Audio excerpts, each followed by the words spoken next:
bagi awak. Saya macam pelik lah. Itu lah. Dia macam bagus lah Mira dia bercakap. Kan kalau macam ada anak seorang lagi, dia kahwin dengan kau. Dia punya cinta kau tu, dia punya cinta tu, langit. Dia tu.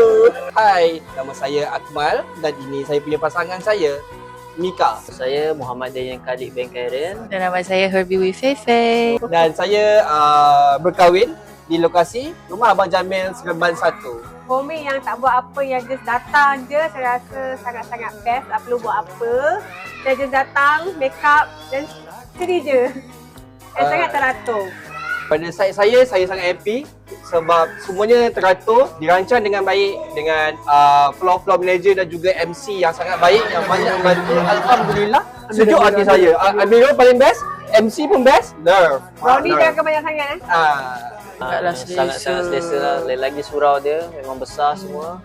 Memang selesa lah untuk solat semua kan. Persiapan pun besar, taklah sempit. Memang satu family boleh masuk Satu family boleh masuk.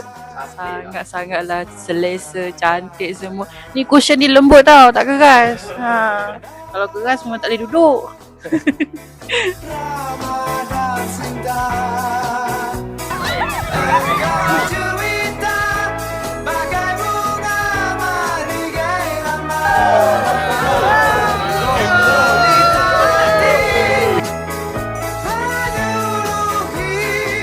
Sangatlah recommend.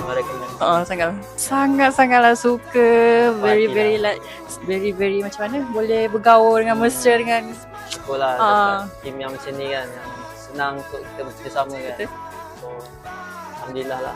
Sebab bagi saya, disebabkan rumah saya is like 5 minutes away from here, right? So, I rasa benda tu sangat accessible untuk saya dan family saya. So, itulah sebab paling besar kenapa saya milihnya. Dan dekat area sini sebenarnya banyak je homestay yang selesa untuk duduk. So, dia macam it's a big good venue lah. Saya bagi 10 lah, lebih 5. Dia boleh pergi lah, unlimited. Oh, unlimited lah. Memanglah bagus, sangatlah bagus Sangat tak tipu. Tak tipu. Ingat kan Duri? Ingat rumah Abang Jamil.